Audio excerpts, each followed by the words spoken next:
안녕하세요. 선부중학교 3학년 학생 여러분, 현규쌤입니다. 이번 시간은 54강, 바로 박정희 정부 5번째 시간입니다. 프린트는 이게 지난 시간 이어서 하는 거라 똑같이 59번 프린트고요. 교과서는 104에서 106쪽, 113에서 115쪽, 120쪽에 해당하는 부분입니다. 근데 여러분, 아시겠지만 이 박정희 정부 오늘 공부하는 부분이 마지막이에요. 이게 경제만 하면 끝나거든요. 그래서 경제 금방 끝내고 바로 어디로 넘어갈 거냐? 전두환 정부로 넘어갈 겁니다. 전두환 정부는 또 프린트 61번이거든요. 그러니까 오늘은 59번 프린트에서 박정희 정부 경제 마무리하고 61번 프린트로 넘어와서 전두환 정부 정치 공부한다 생각하시면 됩니다. 그러니까 59, 61 둘 다 준비하셔야 돼요. 프린트. 자, 그럼 여러분 우리 지난 시간에 공부했던 거 간단하게 한번 정리하고 박정희 정부 경제로 넘어가 볼게요, 여러분들. 자, 우리 지난 시간에 여러분 박정희 정부 후반기에 정치 마무리했습니다. 가장 중요한 내용은 뭐였죠? 바로 유신체제, 유신헌법이라고 하는 거였죠. 그죠? 유신체제, 이름하여 7차 개헌입니다. 72년에 있었죠. 이게 아마 가장 중요한 내용이었는데 박정희 정부가 여러분들 왜 법을 바꾸면서 독재의 길, 유신의 길로 들어섰느냐, 그 유신 체제가 나오게 된 배경이 되게 중요하다 그랬었죠, 여러분들. 자, 일단 배경은 크게 뭐랑 뭐로 나눠볼 수 있었어요? 국내와 국외로 나눠볼 수 있었죠, 그죠? 국내적 배경은 뭐가 있었어요? 누가 성장한다는 거? 김대중으로 대표되는 야당이 성장한다는 거. 그게 대표적이었던 게 여러분들 6차 개헌을 통해서 삼선 개헌하고 박정희가 한 번 더 나왔잖아. 7차 대선에서. 근데 그 7차 대선에서 박정희가 이기긴 이겼지만 굉장히 근소한 차이라겠죠. 까딱하면 질 뻔했단 말이야. 그러니까 야당이 성장을 함으로써 더 이상 선거를 통해서는 정권을 연장하기 힘들 수도 있겠다라는 그 위기감을 느낀 거예요, 여러분들. 이 당 어떻게 될지 모르니까. 거기다가 국민들의 마음도 불만이 많이 생깁니다. 왜? 경제가 조금씩 휘청거리기 시작하고요. 그 당시에 우리나라가 경제개발 전략이 뭐였어? 그래, 철저하게 수출 지향적. 그 수출을 위해서 저비용 구조를 가지고 있었죠. 우리가 내세울 건 저렴한 가격밖에 없다. 근데 이 저비용을 위해서는 뭐가 필요해요? 저임금과 저고가가 필요하단 말이야. 이 저임금과 저고가는 누구의 희생을 담보로 한 거죠? 노동자랑 농민의 희생을 담보로 한 거잖아. 그러니까 그동안에 이제 경제개발을 위한 저비용, 그 저비용을 위해서 그 저임금 저고가 정책을 통해 희생당하고 있던 노동자랑 농민들의 불만이 서서히 터져 나오기 시작했다는 거야. 이게 국내적 배경이었습니다. 자, 근데 국외적 배경, 이게 좀 더 중요하다고 했죠. 국외적 배경은 뭐였죠? 당시 미국 대통령 닉슨이 독트린을 발표합니다. 독트린, 정책, 선언이라고 했죠. 닉슨의 정책, 닉슨의 선언. 자, 이 닉슨 독트린을 한마디로 말하면 어떤 거야? 우리 미국은 더 이상 저 소련으로 대표되는, 소련과 중국으로 대표되는 저 사회주의, 공산주의, 좌익 진영과 더 이상 싸우지 않겠다라는 거예요. 이거 여러분 뭐랑 꼭 구분하셔야 되느냐? 예전에 여러분 트루먼 독트린 기억나십니까? 우리나라 그 좌우합작위원회 때 나왔던 트루먼 독트린. 트루먼 독트린은 뭐예요? 이거는 우리 미국은 우익 진영의 대표로서 저 소련 좌익 사회주의 세력이랑 끝까지 싸우겠다 해서 이 트루먼 독트린은 냉전의 강화, 냉전의 심화였어. 근데 지금 공부하는 닉슨 독트린은 뭐예요?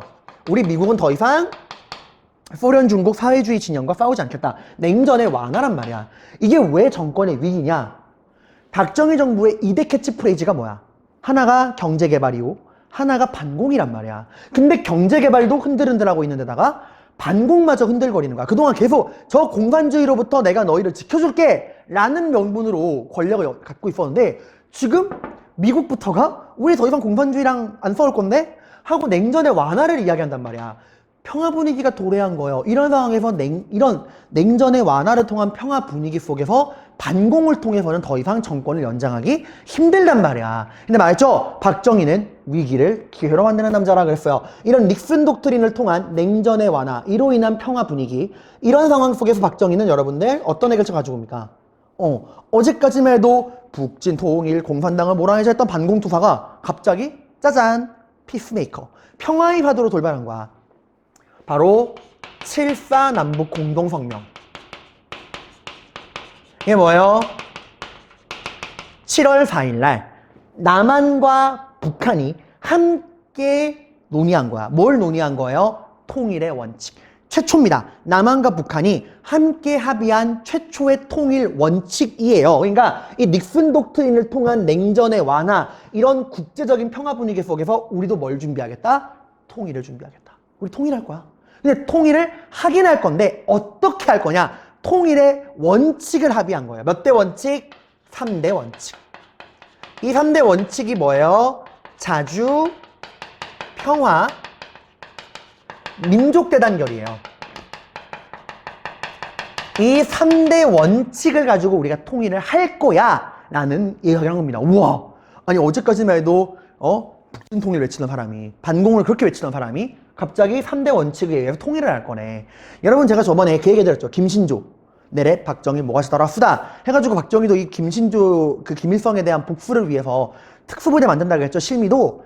그 실미도가 왜 파견 안 됐냐면은 이게 발표돼서 그래. 그러니까 얼마 전까지는 파견 진짜 하려고 그랬어. 근데 닉슨 독트린 딱 보고서 뭐야, 이런 분위기 속에서 실미도 보냈다가는 난리 나겠는데 해서 실미도 부대가 폐기돼요. 그래서 그 용도 폐기 처분당한 부대원들의 뒷이야기를 다룬 게 그 영화 실미도야. 아무튼 이 3대 원칙으로 통일하겠다라는 걸 발표합니다. 근데 진짜 그렇게 됐나요? 아니죠. 7.4 남북 공동성명은 내용도 중요하지만, 나오게 된 배경도 중요하고, 내용도 중요하지만 결과도 중요합니다. 7.4 남북 공동성명에 발표된 결과가 뭡니까? 북한과 남한 모두 뭐가 들어서요? 독재 정권이 들어섭니다. 북한 김일성을 중심으로 한 수령님 사회주의헌법, 남한은 바로 박정희의 독재 유신헌법이 만들어지게 돼요. 이런 논리라고 했죠. 우리도 닉슨 독트린을 통한 냉전의 완화, 이런 평화 분위기 속에서 자주 평화 민족 대단결의 3대 원칙으로 통일을 할 거야. 근데 통일을 하기 위해서는, 이런 원칙으로 통일할 거면 나라가 어떻게 해야 돼? 안정돼야겠지. 그러면 이런 통일을 위해서 나라를 안정시키려면 누가 나서야 돼? 나야 나. 내가 나라를 안정시켜야 돼. 그러니까 내가 권력 좀 가질게 라는 거예요. 그러니까 이용한 거죠. 평화, 국제적인 평화 분위기를 정권 연장에 이용한 거야. 남한과 북한 같은 민족 아니랄까 봐 똑같이 이용했어요. 정말 약속이 난 듯이. 아무튼 자, 그래서 여러분들, 자 봐봐. 일단 여기서 하나 포인트는 순서입니다. 닉슨 독트린이 발표가 되고요. 냉전의 완화, 평화 분위기가 형성이 되고, 이런 평화 분위기 속에서 뭐가 나온 거야? 통일의 3대 원칙을 남한과 북한이 최초로 합의했던 7.4 남북 공동성명, 이게 발표가 됩니다. 그리고 그 결과 독재가 나와요. 그러니까 평화 분위기를 독재에 이용한 거죠. 이 순서, 이 닉슨 독트린, 7.4 남북 공동성명, 유신헌법이라고 하는 이 순서, 인과관계 꼭 기억하세요. 그래서 7.4 남북 공동성명의 내용도 기억하시고, 그리고 이 유신헌법의 내용도 기억하셔야죠. 유신헌법을 다른 말로 뭐라 그래? 한국적 민주주의라고 합니다. 이거 뭐랑 구분해야 되냐? 한일협정을 반대했던 육삼항쟁 때 사람들이 내걸었던 구호, 민족적 민주주의의 장례식, 그거랑 구분해야 됩니다. 한국적 민주주의, 한국어 패치가 완료된 우리 민족에게 딱 알맞는 민주주의라고 했어요. 그럼 정말 우리 민족에게 알맞는 민주주의였을까요? 일단 한국 유신헌법은 대통령 직선제야, 간선제야? 간선제야. 더 이상 국민들은 대통령을 직접 뽑지 못합니다. 대통령은 간접 선출하는 간선제로 바뀌어요. 그럼 누가 간접 선거해? 국회가? 국민의 손으로 보면 국회의원이? 아니에요. 통일주체 국민회의라고 하는 단체가 대통령을 뽑는 간선제로 바뀐 거야. 이 통일주체 국민회의는 박정희 팬클럽입니다, 여러분들. 당연히 누굴 뽑아요? 박정희를 뽑겠죠, 여러분들. 자, 어쨌건 통일주체 국민회의를 통한 대통령 간선제. 이렇게 뽑힌 대통령은 엄청난 힘을 가지고 있습니다. 국회의원. 여러분, 국회의원 누가 뽑아요? 국민이 뽑죠. 국회의원이 여러분 국민의 대표야. 국민이 뽑는 국민의 대표인 국회의원을 대통령이 3분의 1을 추천할 수 있어요. 근데 이건 말이 추천이지 사실상 임명입니다. 왜냐? 추천을 누구한테? 통일주체 국민회의에게 추천을 해요. 박정희가 3분의 1의 명단을 써가지고. 당연히 통일주체 국민회의는 박정희 팬클럽이니까 박수 쳐주고 통과시켜주는 거야. 그러니까 말은 3분의 1 추천권이지만 사실상 3분의 1, 국회의원 3분의 1 임명권을 가지는 겁니다.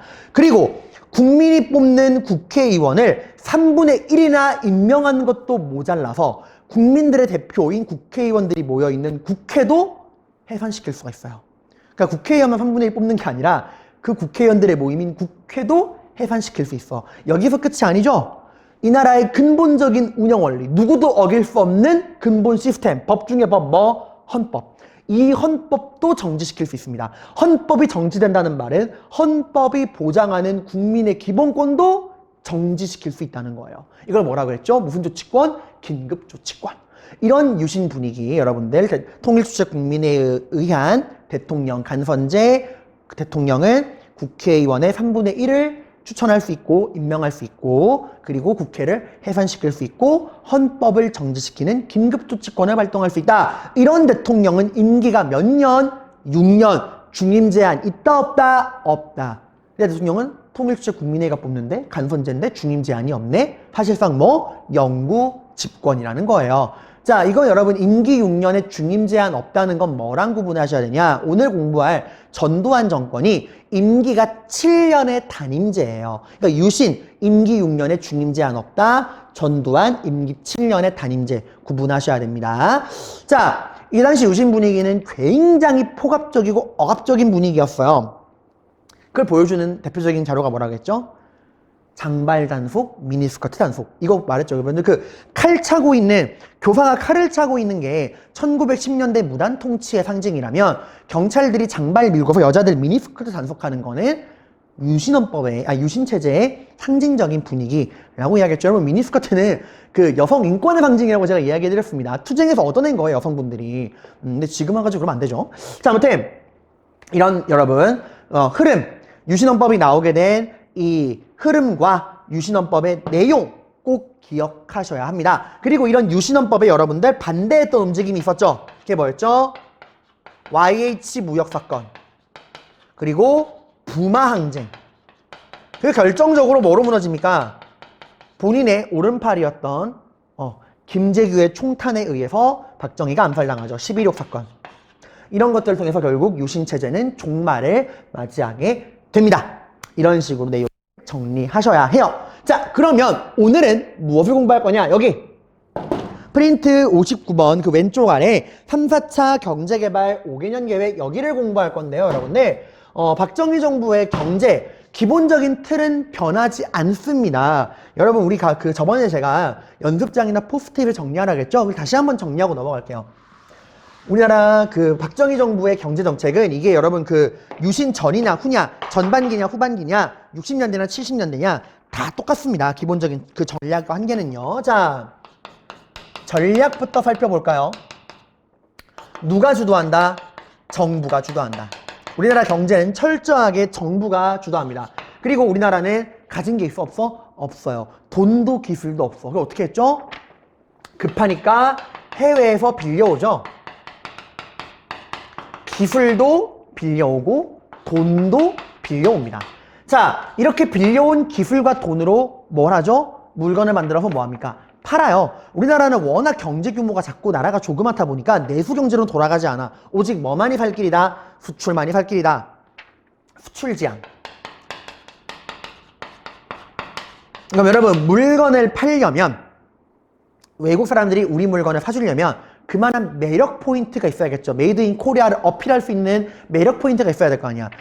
그 당시 우리나라 메이드 인 코리아의 매력 포인트는 뭐밖에 없다? 오직 저비용. 뭐 품질이 좋거나 이런 게 아니야. 오직 저렴한 가격. 이 저렴한 가격을 위해선 여러분 뭐가 필요합니까? 당연히 노동자들에게 월급 많이 줄 수 있어? 없어? 없어. 저임금. 그리고 노동자들에게 월급을 조금 주려면 물가가 낮아야겠죠. 저고가. 이런 수출을 위한 저비용. 이를 위한 노동자의 저임금, 농민들의 저고가 정책이 바탕이 돼야 됩니다.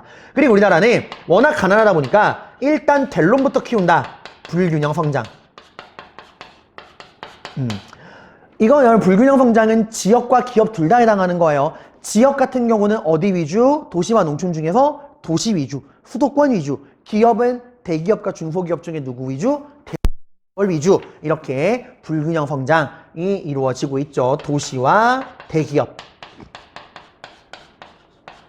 자, 이러한 전략은 여러분들 굉장히 빠른 시간에 경제성장을 이루어낸 건 맞아요. 근데 한계도 명확합니다. 일단 정부가 모든 걸 주도하니까 기업은 누구에게만 잘 보이면 돼요? 정부에게만 잘 보이면 돼요. 잘 보이려면 뭐 찔러주면 돼? 뇌물, 정경유착. 그리고 해외의 기술과 돈을 의존하다 보니까 여러분 어떤 문제가 생겨요? 지금도 우리가 자랑하는 그 갤럭시, 아이폰 애플 거죠. 삼성의 갤럭시 핸드폰. 우리 자체 소프트웨어가 아니잖아. 누가? 구글의 안드로이드를 갖다 쓴단 말이야. 이러다 보니까 구글의 안드로이드가 문제가 생기면 갤럭시도 같이 문제가 생겨. 종속적인 성장이 이루어질 수밖에 없다. 돈을 빌린다는 건 빚이 많다는 거예요. 이 빚이 많으면 나라가 한순간에 무너질 수 있습니다. 우린 이미 한순간에 나라가 망해본 적이 있죠. IMF. 이게 빚이 많아 생긴 거잖아. 그리고 얘들아, 이런 수출, 저비용을 통한 수출 구조는 필연적으로 누구의 희생이야? 그래, 노동자들의 희생과 농민들의 희생을 담보로 하는 거죠. 그리고 불균형 성장, 도시 위주의 성장은 어디에 쇠락을 가지고 옵니까? 그렇죠. 도시 위주로 성장하다 보니까 당연히 농촌이 무너지고요. 그리고 대기업 위주로 성장하다 보니까 여러분들 어디가 무너져? 그래, 중소기업이 무너져요, 여러분들. 그리고 대기업 위주의 성장이 왜 또 무섭냐면은 그 기업이 무너지면 끝이야. 여러분 그런 게 있잖아요. 하나의 대기업을 중심으로 흘러가는 나라냐, 100개의 중소기업이 있는 나라냐, 어디가 더 경제적으로 안전하냐면 100개의 중소기업이야. 왜냐? 100개의 중소기업 중에서 몇 개가 망해도 나머지 멀쩡하잖아. 대기업은 그거 하나 무너지는 건 끝이에요, 여러분들. 자, 지금 생각해봐. 지금 만약에 삼성이 무너진다 생각해봐, 얘들아. 상상이 가요? 대한민국 자체가 흔들린다는 얘기야. 삼성이 워낙 숫자 크니까. 자, 아무튼 이런 전략과 한계 꼭 기억해 두시길 바랍니다. 자, 그러면 이제 여기로 한바차 경제개발 5개년 계획으로 넘어가 볼게요. 자, 일단 특징.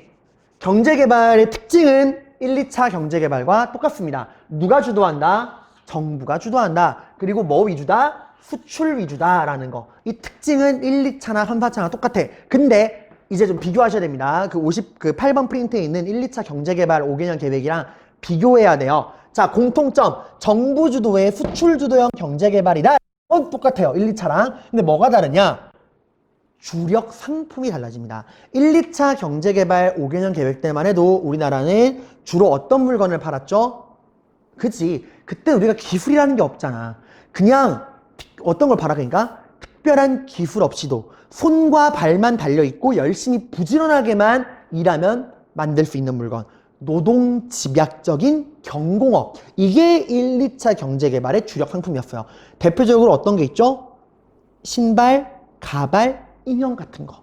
기술이 필요가 없어. 그냥 내가 손만 열심히 움직이면 되는 거야. 그런 노동집약적 경공업. 그게 1, 2차 경제개발의 수출 품목이었다면 지금 공부하는 이 3, 4차 경제개발의 주력 상품은 달라집니다.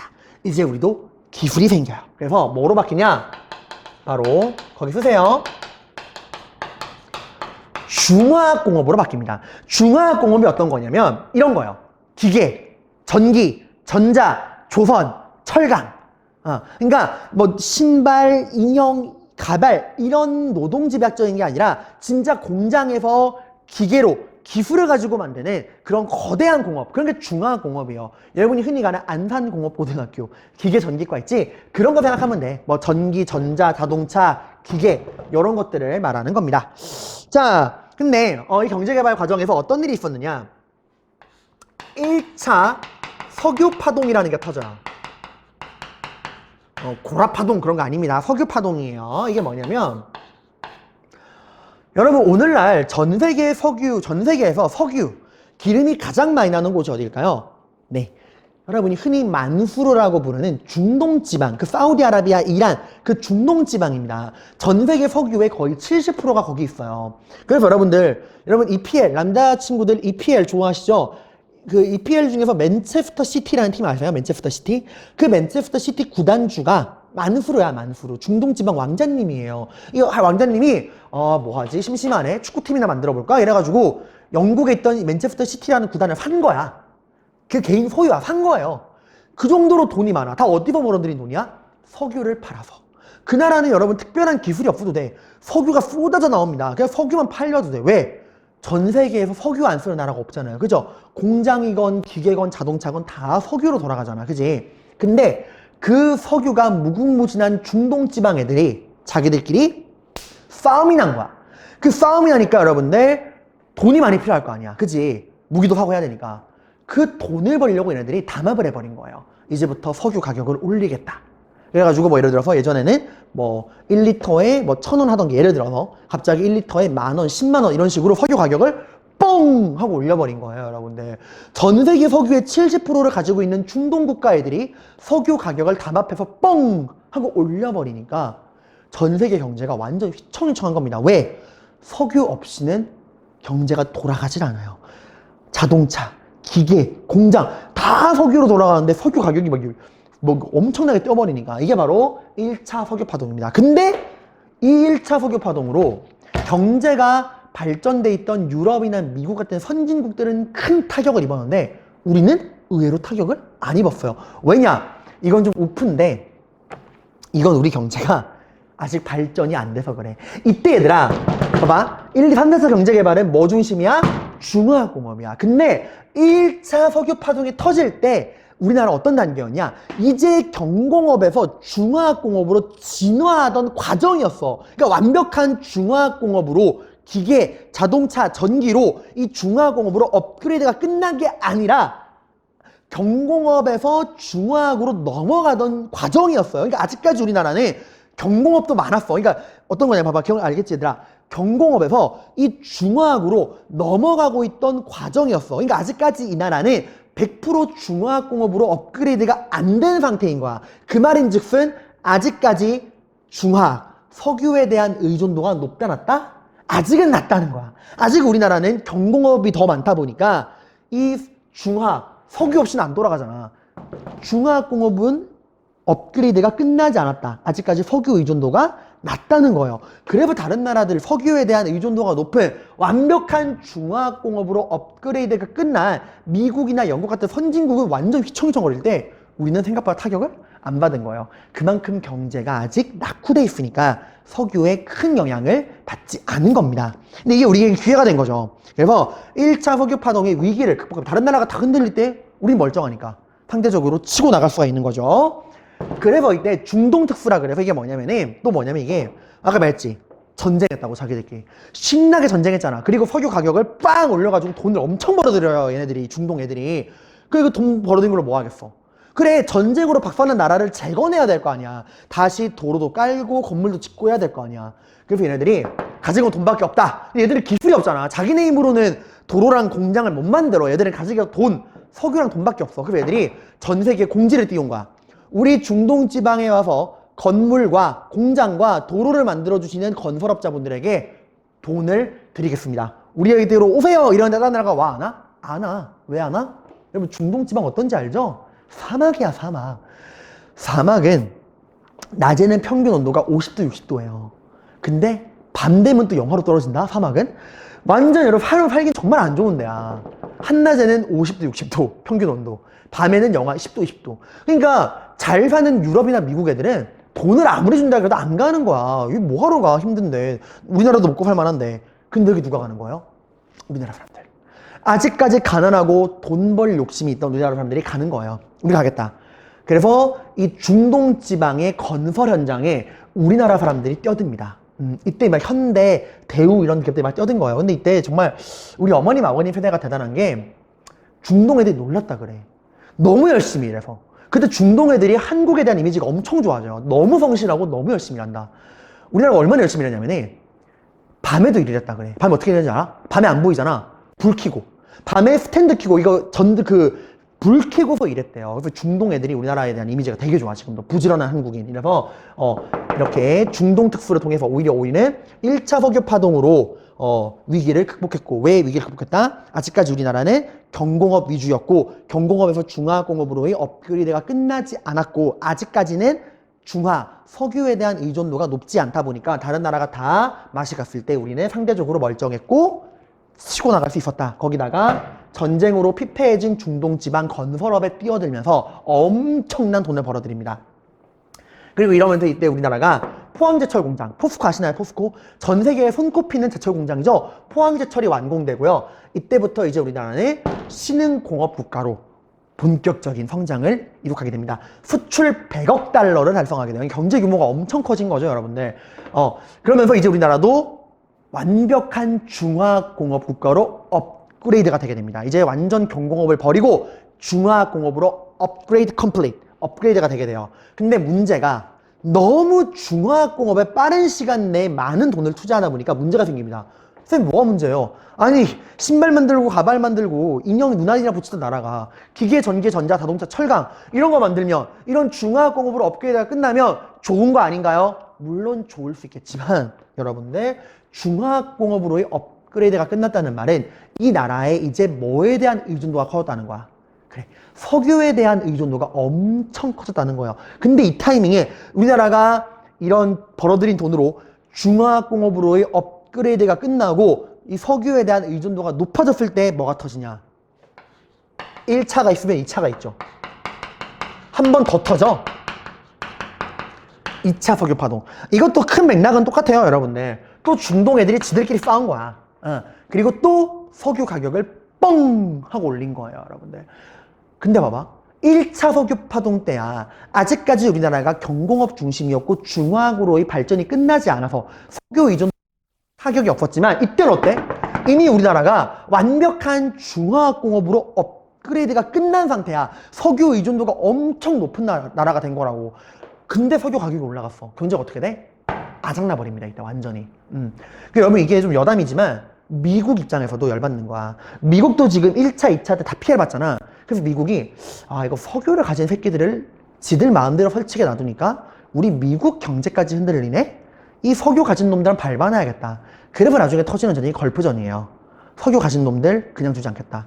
그래가지고 얼마 전에도 조지 부시 대통령도 후세인 잡으러 간 거잖아.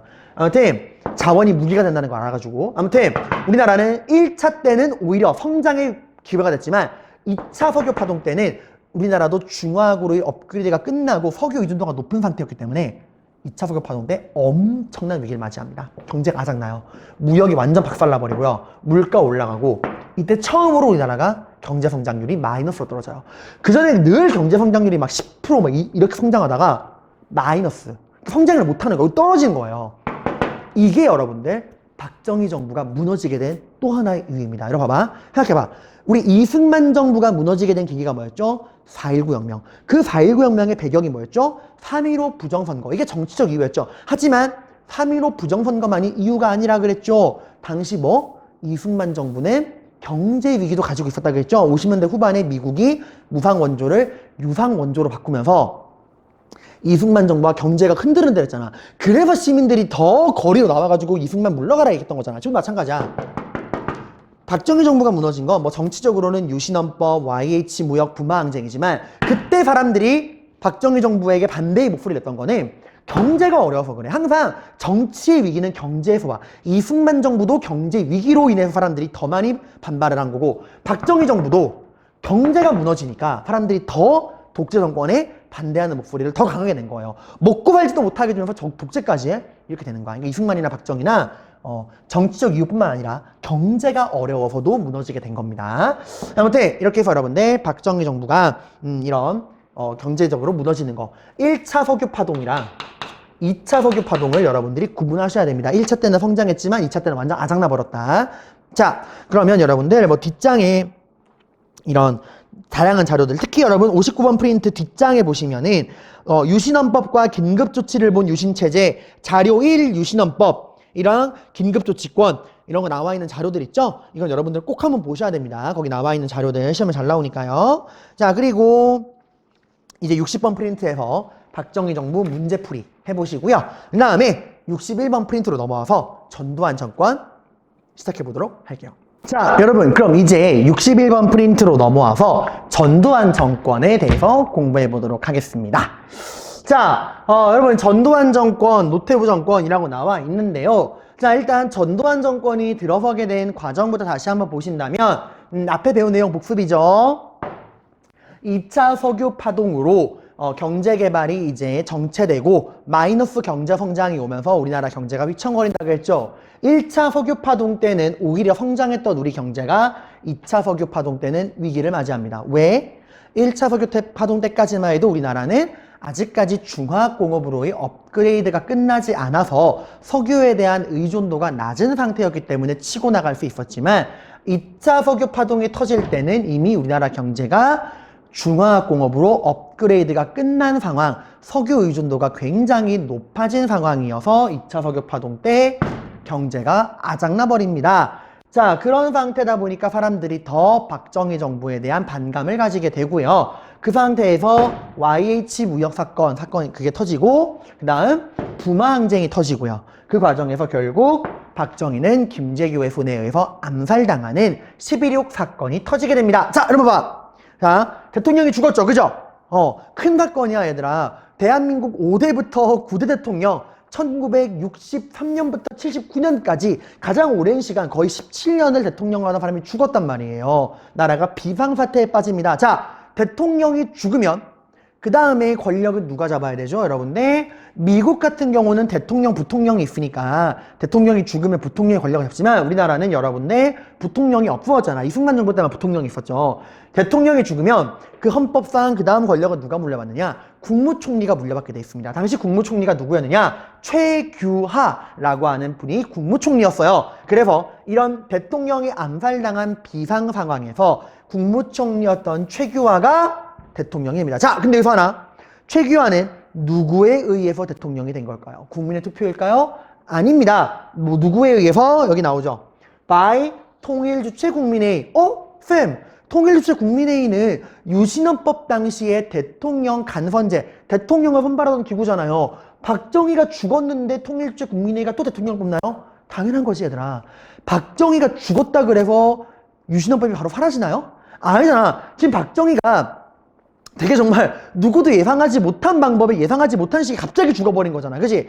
박정희가 갑자기 암살당했다 그래서 유신 헌법이 사라지는 거 아니에요. 사람이 죽었다 그래서. 그러니까 비록 박정희는 암살당했지만 여전히 이 나라의 헌법은 유신 헌법이에요. 아직까지는 그 법은 살아있는 거야. 사람은 죽었어도. 그래서 유신 헌법에 따라서 대통령은 통일주체국민회의에서 간접 선출한다는 게 원칙이잖아. 그래서 최규하는 유신헌법에 따라서 통일주체국민회의에 의해서 대통령이 됩니다. 여러분들 이것도 의외로 내신 시험에 잘 나와. 국민들이 선발한 게 아닙니다. 박근혜가 탄핵당했을 때 그 다음 대통령은 국민들이 뽑았죠. 문재인을. 근데 지금은 아니야. 박정희 다음에 최규하는 유신헌법이 유지되고 있는 상태였기 때문에 국민의 손이 아니라 통일주체국민회의에 의해서 대통령이 됩니다.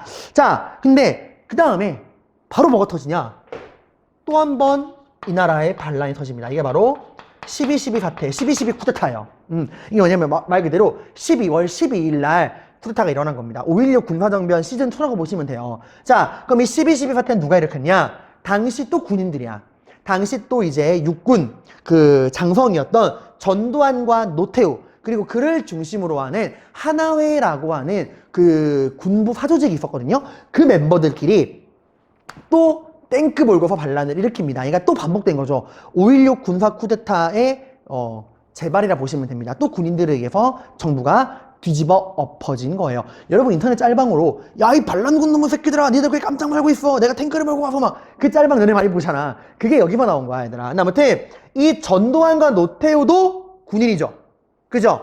박정희도 군인이었죠. 지금 군인에 의한 반란이 두 번 일어났지. 5.16 군사 쿠데타, 12.12 쿠데타. 그래서 전두환과 노태우를 그 이전에 일어났던 박정희 쿠데타랑 구분하기 위해서 얘들을 신군부라 불러요. 신군부, 박정희랑 구분하려고. 그래서 여러분 만약에 시험 문제 풀 때 자료에 전두환이랑 노태우라는 이름이 안 나오더라도 신군부에 의한 쿠데타라는 말, 이 신군부란 말이 나오면 그거는 이 전두환, 노태우가 일으킨 12.12 사태를 말합니다. 신군부는 박정희를 지칭한 용어가 아닙니다. 신군부는 누굴 지칭하는 거라고요? 전두환이랑 노태우를 지칭하는 용어예요. 자, 그럼 여러분 여기서 하나 우리 정리할 게 있습니다. 자, 전두환과 노태우가 12.12 그 쿠데타를 통해서 정부를 뒤집어 엎은 다음에 군부 정치를 시행할 거 아니야. 군인 정치 시행할 거 아니에요. 얘들이 군인 정치를 시행하기 위해 만들었던 기구가 바로 뭐냐면 거기 한번 정리해 봅시다. 권력기구.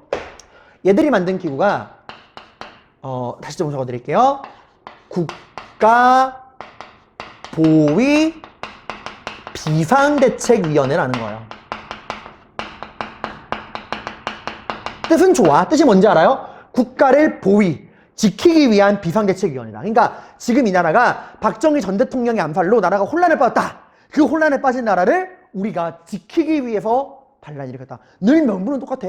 우리는 권력을 탐해서 반란을 일으킨 게 아니다. 박정희 전 대통령이 암살당한 이후에 이 나라가 혼란에 빠졌으니까 그 혼란에 빠진 나라를 지키기 위해서 우리가 군정을 실시하는 것이다 라는 게 명분이었어요. 자, 그래서 정리 한번 해볼까요? 여러분, 5.16 군사 쿠데타 때 박정희와 군부가 만들었던 통치기구가 뭐였죠, 여러분들? 바로 국가재건 최고위원회였죠.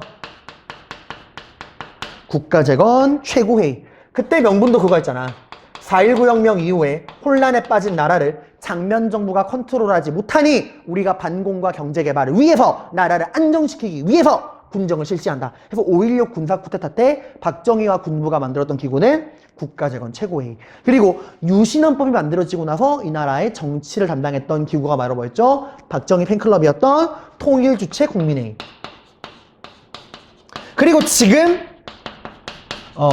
전두환이 만든 이 군정기구가 뭐예요? 국가보위비상대책위원회. 그러니까 여러분 자료 그 문제를 푸실 때 자료에 국가재건 최고회의냐, 통일주체국민회의냐, 국가보위비상대책위원회냐 뭐가 나오는가에 따라서 어느 시든지 알 수 있어. 마치 그 전에 배웠던 통리기무아문, 군국기무처 이런 게 딱딱 나왔을 때 뭐 집강소, 교정청 이런 게 나왔을 때 아 이거 뭐구나 하고 연결했었잖아 얘들아. 그 똑같은 거야. 국가재건 최고회의, 5.16 쿠데타, 통일주체국민회의, 유신, 국가보위비상대책위원회, 전두환, 군정 이렇게 여러분들이 연결하시면 됩니다. 꼭 기억해두세요. 권력기구들. 자, 근데 여러분 지금 이 12.12 사태를 제가 아까 5.16 쿠데타 시즌2라고 했는데 그때랑은 상황이 많이 달랐어.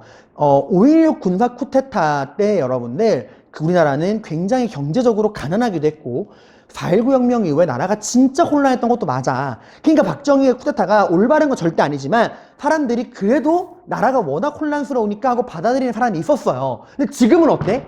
이미 우리나라는 여러분들 그때 이후로 굉장히 많은 시간이 지났고 이미 우리나라는 경제적으로 어느 정도 성장을 했고 나라가 안정돼 있는 상태였어. 그러니까 박정희가 암살당했다 그래가지고 4.19 이후 때처럼 나라가 막 우왕좌왕하는 게 아니었다고. 그러니까 이 나라가 이미 그 정도 레벨의 쪼렙이 아니란 말이야. 어느 정도 성장해놓은 나라란 말이야. 그러니까 사람들이 이 전두환의 12.12를 5.16 때처럼 받아들일 마음이 없는 거야. 아니 우리는 너희가 나서지 않아도 너희가 국가보위비상대책위원회 만들고 나라를 지키지 않아도 우리가 알아서 나라 지킬 수 있다. 그러니까 너희는 정치 내려놓고 내려가라. 다시 군인의 길로 돌아가라. 물러가라. 라고 하는 요구하기 시작하는 거야. 그것도 그런 게 얘들아 생각해봐. 박정희가 권력을 몇 년 잡았죠? 63년부터 79년. 17년 잡았단 말이야. 근데 박정희가 죽고서 이제 자유가 오나 싶으면 또 군인들이야. 또 군인들이에요. 사람들이 더 염증을 느끼는 거지. 뭐야? 또 군발이야? 흔히 말하는 이제 비속어로. 또 군인이야? 군발이야? 라는 얘기가 나온 거야. 그래서 사람들이 민주화를 요구하면서 투쟁을 벌입니다. 이게 바로 서울의 봄이라는 거예요. 서울의 봄.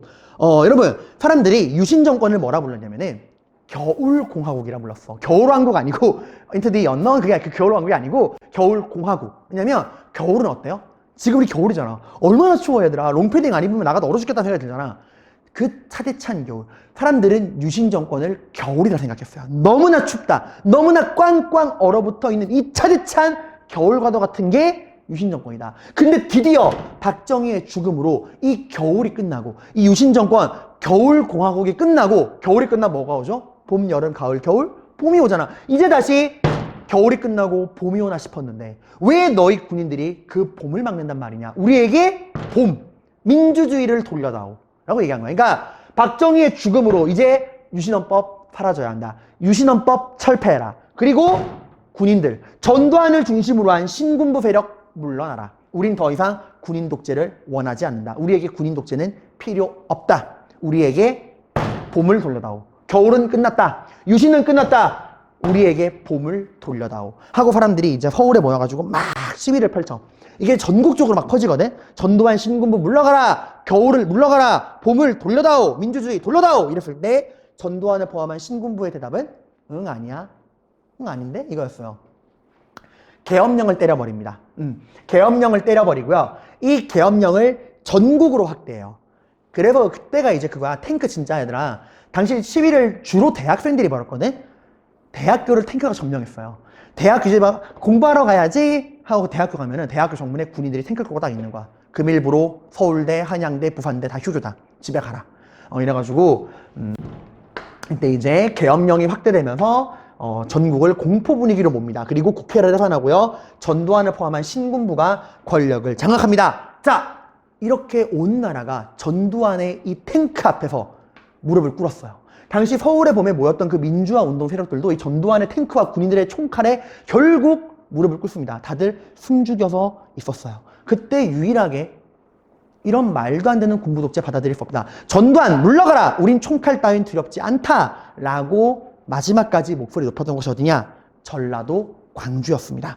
그 광주에서 일어난 게 바로 5.18 광주 민주화 운동이에요.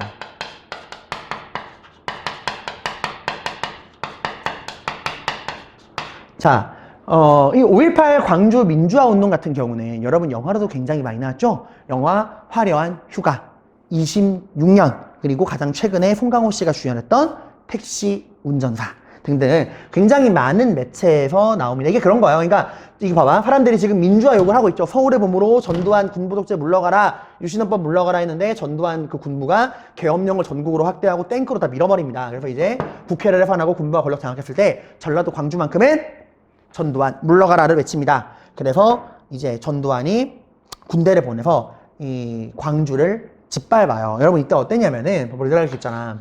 이거 안 그래도 돼. 전라도 광주가 여기 있죠. 이 5.18 당시 어땠냐면은 미리 군대를 통해서 이 전라도를 봉쇄합니다. 그래서 어느 순간부터 전라도로는 그 어떠한 사람도 들어가거나 나가지 못해. 전라도를 고립시켜버린 거야. 아예 딱 다 고립시켜요. 그리고 이 전라도 광주로 군대를 보냅니다.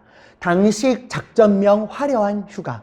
당시 이 광주에 투입됐던 부대가요. 공수특전단, 특수부대 있죠, 특수부대.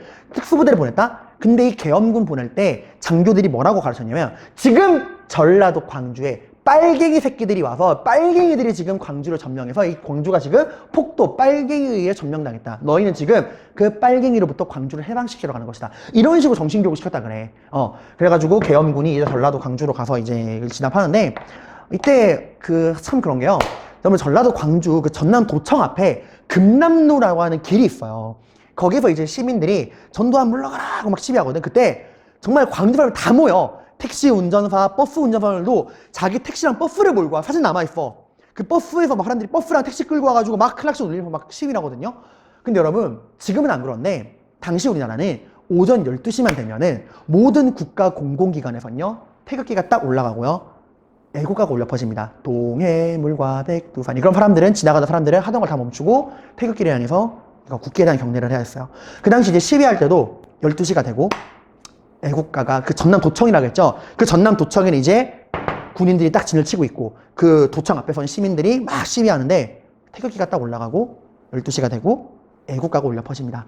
시민들은 이제 시위하다가 태극기를 향해서 국기에 대한 경례를 했어요. 그때 계엄군은 총에 실탄을 넣고 자기 앞에 있는 시민들을 향해서 정조준을 하고 사격을 합니다. 사상 초유의 같아요. 여러분, 진짜 이게 말이 상상해서 여러 얘들아, 이거 또 하나 얘기하죠. 여러분, 군인이 왜 있죠? 군인은 외적의 침입으로부터 국가와 국민을 보호하기 위한 게 군인이에요. 근데 지금 군인들이 누구를 향해서? 자기 나라 국민들을 향해서. 왜? 시위한다 그래서. 그 도청 앞에 모여서 시위하고 있는 시민들을 향해서, 그것도 심지어 애국가를 향해서 국기에 대한 경례를 하고 있는 시민들에게 실탄을 장전한 다음에 정조준으로 갈깁니다. 엄청나게 많은 사람들이 죽어요, 이때.